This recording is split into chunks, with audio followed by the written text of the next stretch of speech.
পারলে না খেয়ে মরে যাও, কিন্তু এই চারজনের কাছে কখনোই সাহায্য চাইবে না। একটি কাকের খুবই শিক্ষণীয় কথা। হরে কৃষ্ণা, রাধে রাধে। জিকে বিকেমের চ্যানেলে আপনাদের সবাইকে আরও একবার সুস্বাগতম। বন্ধুরা, আজকে আমি যে গল্পটি আপনাদের শোনাতে যাচ্ছি, এই গল্পটি হলো একটি কাককে নিয়ে। এই গল্পের মধ্যে কাক এমন চারটি কথা বলেছে যে কথাগুলি আপনার জীবনে এমন একটি শিক্ষা দিয়ে যাবে যা আপনি স্বপ্নেও কল্পনা করতে পারেননি। এই গল্পটি বলার অর্থ হলো গল্পটি খুবই শিক্ষণীয় এবং প্রেরণাদায়ক। কেউ একজন বলেছিল, পারলে না খেয়ে মরে যাও, কিন্তু এই চারজনের কাছে কখনোই সাহায্যের ভিক্ষা চাইবে না। চলুন তাহলে গল্পটি এবার শুরু করা যাক। এক সময়ের কথা, একবার এক জঙ্গলে খুবই অকাল পড়ে যায়। অকাল বলতে সেই জঙ্গলে বর্ষাকালেও এক ফোঁটাও বৃষ্টি হয়নি, জলের খুবই অকাল পড়ে যায়। তাই সেই জঙ্গলে বসবাসকারী পশু পাখির কোনো খাবারের ব্যবস্থাই আর হচ্ছিল না। তাই পশু পাখিরা না খেতে পেয়ে প্রায় মারাই যাচ্ছিল। তাই এক এক করে সেই জঙ্গল ছেড়ে পশু পাখিরা অন্যত্র চলে যেতে লাগলো। বন্ধুরা, সেই জঙ্গলে একটি গাছে একজোড়া কাক বসবাস করত। তারা দুজনে একটি গাছের ডালে সেই সময় বসেছিল। পুরুষ কাকটির যে স্ত্রী ছিল সে খুবই ক্ষুধার্ত ছিল, কারণ সে গত 3 দিন ধরে কিছুই খেতে পায়নি। তারা দুজনেই গাছের ডালে বসে এদিক ওদিক দেখাদেখি করছিল, যদি কোথাও কোনো খাবারের সন্ধান মেলে এই ভেবে। ঠিক সেই সময় একটি শেয়াল মুখে মাংসের টুকরো নিয়ে সেই গাছের নিচে চলে আসে, যা দেখে স্ত্রী কাকটির মুখে জল চলে আসে। তখন সেই স্ত্রী কাকটি শেয়ালকে বলল, শেয়াল বোন, তুমি তো মাংস নিয়ে এসছো, তুমি যদি ওখান থেকে আমাকে একটু মাংস দাও তাহলে খুবই উপকৃত হব, কারণ আমি প্রচণ্ড ক্ষুধার্ত, আমি গত 3 দিন ধরে কিছুই খাইনি। তাই দয়া করে তুমি যদি আমাকে একটু মাংস দাও তাহলে খিদার জ্বালা মিটিয়ে আমার প্রাণটা আমি বাঁচাতে পারি, না হলে যে আমি ক্ষুধাতে মরেই যাব। এই কথা শোনার পর শিয়াল মনে মনে ভাবল, এই মাংসতে তো আমার পেটও ভরবে না, তাই ভালো হবে আমি তাকে কাছে ডাকি, আর কাক যখন আমার কাছে আসবে তখন আমি তাকে হত্যা করে খেয়ে নেব, তাহলে আমার পেট পুরো ভরে যাবে। তখন শিয়াল বলল, কাক বোন, তুমি ভয় পেও না, নিচে নেমে এসো, তোমাকে আমার পাশে বসিয়ে খুবই আদরপূর্বক এই মাংসের টুকরোটি তোমাকেই খাওয়াবো। তখন স্ত্রী কাকটি শিয়ালের কাছে আসবে বলে প্রস্তুত নিল। ঠিক সেই সময় পুরুষ কাকটি তাকে বাধা দিল। আরে তুমি কি পাগল হয়ে গেছো? সে তো একজন শিকারী এবং আমাদের শত্রু, তুমি যদি নিচে চলে যাও তাহলে সে তো তোমাকে মেরে খেয়ে ফেলবে। তখন স্ত্রী কাকটি পুরুষ কাকটিকে বলল, না মহারাজ, উনি কখনোই এরকম করবেন না, তুমি দেখলে না উনি কত আদর করে আমাকে ডাকছেন, উনি নিশ্চয়ই খুব ভালো এবং দয়ালু। তখন পুরুষ কাকটি আবার স্ত্রী কাকটিকে বুঝিয়ে বলল, না না, তুমি এই ভুল করো না, ওর কাছে কখনোই যেও না, নতুবা সে তোমাকে মেরে খেয়ে ফেলবে। কিন্তু স্ত্রী কাকটি কিছুতেই বোঝে না। তখন পুরুষ কাকটি তাকে বলল, তুমি এইভাবে বুঝবে না, তোমাকে আমি একটি গল্প শোনাচ্ছি, প্রথমে তুমি এই গল্পটি খুব মন দিয়ে শোনো, তারপরে না হয় যেও। বন্ধুরা, তখন স্ত্রী কাকটি শিয়ালের কাছে না গিয়ে পুরুষ কাকটির গল্প মন দিয়ে শুনতে লাগলো। কাক বলতে লাগলো আর বোঝাতে লাগলো, শোনো প্রিয়ে, এই জঙ্গলে অনেক দিন আগে একটা বড় বটগাছ ছিল, আর সেই বটগাছের ডালে দুটো তোতা পাখি বাস করত, আর সেই বটগাছের গোড়ায় বাস করত একটা ভয়ঙ্কর সাপ। এইদিকে তোতা পাখি যখনই তার বাসায় ডিম পারত, সাপ গিয়ে সেই ডিম খেয়ে ফেলত। তোতা পাখিরা যখনই খাবারের খোঁজে বাইরে যেত তখন সাপ গিয়ে তাদের ডিম খেয়ে ফেলত। কখনো কখনো তো ডিম ফুটে বাচ্চাও বেরিয়ে আসতো, সে বাচ্চাকেও সে খেয়ে ফেলত, যা দেখে তোতা তুতি খুবই দুঃখী হতো। এই তোতা পাখি জোড়ার সঙ্গে বেশ কয়েকবার এরকমটা হয়। তখন একদিন তারা দুজনে গাছের ডালে বসে বসে মনের দুঃখে কাঁদছিল, আর ঠিক তখনই সেই সময় একটি বক উড়ে এসে সেই গাছের ডালে বসে পড়ে এবং বকটি দেখতে পায় 2 তোতা গাছের ডালে বসে কাঁদছে। তখন বক জিজ্ঞাসা করে, তোতা ভাই, তোমরা গাছের ডালে বসে বসে কেন কাঁদছো? কি হয়েছে, কিসের দুঃখ তোমাদের? তখন তোতা পাখিরা বর্ণনা করে বলে যে, আমাদের সাথে বেশ কয়েকবার এরকম হয়েছে, আমি যতবার ডিম দিই, যতবার বাচ্চা হয়, ততবারই এই সাপ আমাদের ডিম ও বাচ্চাগুলিকে খেয়ে ফেলে। তাই আমরা দুজন খুবই কষ্টে আছি, খুবই দুঃখে আছি। আমরা করবই বা কি? আমাদের বদলাও আমরা নিতে পারি না। আমরা তো তার সঙ্গে লড়াইও করতে পারি না, কারণ সে খুবই হিংস্র এবং খুবই দুষ্টু। তোতাদের এমন কথা শুনে বকের চোখেও জল চলে আসে। তখন বক বলতে লাগলো, তোমরা আমার সঙ্গে চলো, পাশে একটা পুকুর আছে, সেখান থেকে আমরা মাছ ধরে আনি। তখন তোতা পাখিরা বলল, তোমার কথা ঠিক বুঝতে পারলাম না। তখন বক বলল, শত্রু যখন মাথায় চড়ে বসে আর শত্রু যখন শক্তিশালী হবে, তোমার থেকে বড় হবে, আর যদি তুমি তার সঙ্গে লড়াই করতে না পারো, তাহলে তোমাকে বুদ্ধির সাথে তার সঙ্গে লড়াই করতে হবে।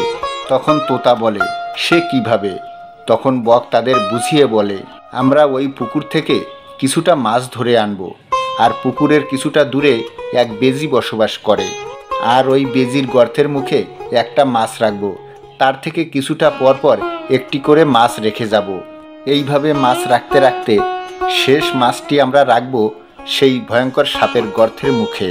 আর বেজি গর্ত থেকে বের হবার পর মাছ দেখে মাছগুলোকে খেতে খেতে ঠিক এখানেই চলে আসবে, আর এখানে এসে যখন সে সাপকে দেখবে তখন সে সাপকে মেরে ফেলবে, আর তোমার শত্রু ধ্বংস হয়ে যাবে। বন্ধুরা, বকের এমন কথা শুনে তোতারা বিশ্বাস করলো এবং বকের সাথে সেই পুকুরে গিয়ে মাছ ধরতে লাগলো।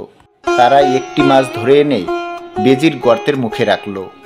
এরপরে তারা আবারও একটি মাছ ধরে এনে গর্তের কিছুটা দূরে রাখে, এরপরে আবারও একটি।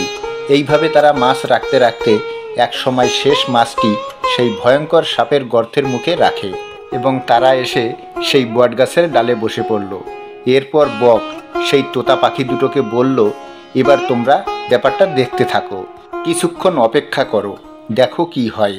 বন্ধুরা, এরপর বেজিটি তার গর্ত থেকে বাইরে বেরিয়ে আসে এবং গর্তের মুখে মাছ পড়ে থাকতে দেখে বেজিটি ভগবানকে ধন্যবাদ করতে লাগলো আর বলতে থাকলো, হে প্রভু, আজকে আপনি আমার উপর এত কৃপা করেছেন, এত দয়া করেছেন, খাবার নিজেই আমার বাড়িতে হেঁটে এসেছে। এই বলে বেজি মাছটিকে খেয়ে ফেলে এবং কিছুটা এগিয়ে যায়। তারপরে সে আবারও একটি মাছ পায়, সেই মাছটিকেও সে খেয়ে ফেলে। এইভাবে সে কিছু দূর পর পর একটি করে মাছ খুঁজে পেল এবং খেতে লাগলো। এইভাবে খেতে খেতে সে এক সময় সেই ভয়ঙ্কর সাপের গর্তের সামনে চলে এলো। সাপের গর্তের মুখেও একটি মাছ পড়েছিল। বেজিটি সেই মাছটিকেও খেয়ে ফেলে। সে ভাবতে থাকে, কি কারণে আমি আজ একের পর এক মাছ পেতে থাকলাম আর খেতে থাকলাম, আর খেতে খেতে এখানে চলে এলাম। মনে হচ্ছে এটা কারো বাড়ি, মনে হয় আমার সঙ্গে কেউ চক্রান্ত করেছে। ঠিক আছে, আমিও অপেক্ষা করে দেখি। তাই বেজিও ওই সাপের গর্তের সামনে বসে অপেক্ষা করতে থাকে। সে মনে মনে ভাবে, কেউ যদি গর্তের ভিতরে থাকে তাহলে সে অবশ্যই বেরিয়ে আসবে। আর ঠিক কিছুক্ষণ পর যখন সাপটি গর্ত থেকে বেরিয়ে আসলো, তখন বেজিটি সাপকে দেখে ভাবলো, এই সব সাপেরই চালাকি, কারণ আমরা সবাই জানি যে সাপ আর বেজির মধ্যে প্রচণ্ড শত্রুতা রয়েছে। তাই এরপর সাপ আর বেজির মধ্যে লড়াই শুরু হয় এবং শেষ পর্যন্ত লড়াই করতে করতে বেজি জয়ী হয় আর সাপটিকে মেরে ফেলে। এই দেখে সেই তোতাতুতি খুবই খুশি হয় আর তারা গাছের ডাল থেকেই বেজিকে বলতে লাগলো, বেজি ভাই, তোমাকে আমরা অন্তর মন থেকে ধন্যবাদ জানাই, কারণ এর জন্য আমরা খুবই দুঃখী ছিলাম। আজ তোমার জন্যই আমাদের শত্রু ধ্বংস হয়ে গেছে। আমরা তোমাকে বারবার ধন্যবাদ জানাই, কারণ তোতা আর তুতি খুবই খুশি ছিল। এদিকে বেজি দেখতে পেল তোতা আর তুতি গাছের ডালেই বসে রয়েছে। তখন বেজি মনে মনে ভাবতে লাগলো, আচ্ছা, তাহলে এই ভাত তোমরাই তৈরি করেছো। তখন তোতা সব কিছু বেজিকে খুলে বলে। তখন বেজি বলে, তোতা বোন, তুমি কি উপর থেকেই ধন্যবাদ দেবে নাকি নিচে এসে ধন্যবাদ জানাবে? তখন স্ত্রী তোতাটি নিচে বেজির কাছে চলে আসে, কিন্তু বেজিটি তার উপরে আক্রমণ করে দেয় এবং তাকে মেরে খেয়ে ফেলে। তখন মনের দুঃখে পুরুষ তোতাটি গাছের ডালে বসে বসেই ভাবতে লাগলো, হায় রে কপাল, একটি শত্রুর কাছ থেকে রেহাই পেতে না পেতেই আরেকটি শত্রুর খপ্পরে পড়ে গেলাম। বন্ধুরা, এই কথা বোঝাতে গিয়ে পুরুষ কাকটি সেই স্ত্রী কাকটিকে বলল, দেখো প্রিয়ে, এক শত্রুর কাছ থেকে তারা দুজনে বাঁচলেও তারা আরেক শত্রুর খপ্পরে পড়ে যায়। তখন স্ত্রী তোতাটি মারা যায়, কারণ সে বিশ্বাস করে নিয়েছিল, সে ভুলে গেছিল যে ওই বেজি তাদেরও শত্রু। সেই জন্য তুমিও শিয়ালের কাছে যেও না, তাহলে তোমাকেও মেরে ফেলবে, কারণ সে আমাদের দুজনারই শত্রু। আর কখনোই এই 4 জন ব্যক্তির কাছে ভুল করেও ভিক্ষা চাইবে না। এই গল্প শুনে স্ত্রী কাকটির আগ্রহ বেড়ে গেল। তখন সেই স্ত্রী কাকটি পুরুষ কাকটিকে জিজ্ঞাসা করলো, আচ্ছা, কারা সেই 4 জন যাদের কাছে মানুষের কখনোই সাহায্য চাওয়া উচিত নয়? তখন পুরুষ কাকটি স্ত্রী কাককে বুঝিয়ে বলল, 1 নম্বর, যে তোমার শত্রু।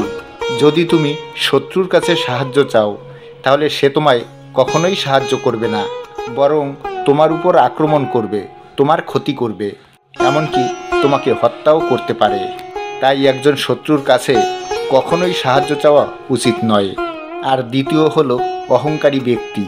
অহংকারী ব্যক্তির কাছে কখনো ভুল করেও সাহায্য ভিক্ষা চাইতে যাবেন না, কারণ সে তো ভিক্ষা দেবেই না, উল্টো আপনাকে অপমান করে তাড়াবে। আর তৃতীয় হলো প্রতারক ব্যক্তি। প্রতারক ব্যক্তির কাছে কখনো ভুল করেও সাহায্য চাওয়া উচিত নয়, কারণ তারা প্রতারণামূলক কথা বলে এবং তারা অবশ্যই প্রতারণা করবে। তারা সাহায্য তো করবেই না, বরং তার প্রতারণা দিয়ে আপনাকেও ফাঁদে ফেলবে। আপনার কাছ থেকে সুবিধা নিয়ে আপনাকে ছেড়ে চলে যাবে, যাতে আপনার ব্যাপক ক্ষতি হবে আর আপনি জানতেও পারবেন না। তাই একজন প্রতারক ব্যক্তির কাছে কখনোই সাহায্য চাইতে যাওয়া উচিত নয়। আর চতুর্থ হলো মাদক আসক্ত, অর্থাৎ মাতাল। কখনোই একজন মাতাল ব্যক্তির কাছে আপনি ভিক্ষা সাহায্য চাইতে যাবেন না। মনে করুন আপনি কোথাও যাচ্ছেন এবং রাস্তায় দাঁড়িয়ে গাড়ির অপেক্ষা করছেন, কিন্তু কোথাও গাড়ি পাচ্ছেন না। আর হঠাৎ করেই একজন মাতাল বাইক নিয়ে আসলো, আপনি হাত দেখালেন, মাতাল দাঁড়িয়ে পড়ল, আর আপনি তার বাইকে উঠে বসলেন। আর সে নেশায় মাতাল। আপনি তো জানেনই একজন মাতাল ব্যক্তি কিভাবে গাড়ি চালাবে, কোথাও না কোথাও গিয়ে ঠিক ঠুকে দেবে বা কোনো গর্তে ফেলবে, নিজেও মরবে আর আপনাকেও মেরে ফেলবে। সেই জন্য একজন মাতাল ব্যক্তির কাছে কখনোই ভিক্ষা সাহায্য চাইবেন না। হয় পথেই মারা যাবেন, নয়তোবা না খেয়েই মারা যাবেন, কিন্তু কখনোই এই 4 জন মানুষের কাছে সাহায্যর ভিক্ষা চাইবেন না। প্রথম হলো শত্রু, দ্বিতীয় হলো অহংকারী ব্যক্তি, তৃতীয় হলো প্রতারক, আর চতুর্থ হলো মাতাল। বন্ধুরা, কাকের এমন কথা শুনে তখন স্ত্রী কাকটি বুঝতে পারে যে তার স্বামী সত্য কথাই বলছে, তাই সে আর সেই শিয়ালের কাছে যায় না। তো বন্ধুরা, এই গল্পটি আমাদের এই শিক্ষা দিয়ে যায় যে পারলে না খেয়ে মরবেন, কিন্তু এই 4 জনের কাছে কখনোই ভিক্ষা সাহায্য চাইতে যাবেন না। কেননা এই 4 জন ব্যক্তির কাছে সাহায্য চাইতে গেলে আপনি তো কিছু পাবেনই না, বরং আপনার ক্ষতি হবে, আপনি অপমানিত হবেন, এমনকি আপনার জীবনও চলে যেতে পারে। তো বন্ধুরা, কেমন লাগলো আজকের ভিডিওটি? যদি ভালো লেগে থাকে তাহলে অবশ্যই একটি লাইক করবেন। আর তার সঙ্গে দেখা হচ্ছে আবারও একটি নতুন কোনো ভিডিওর সঙ্গে। ততক্ষণ আপনারা আপনার ঈশ্বরের সঙ্গে, আপনার পরিবারের সঙ্গে সর্বদা হাসতে থাকুন, খেলতে থাকুন। হরে কৃষ্ণ, রাধে রাধে।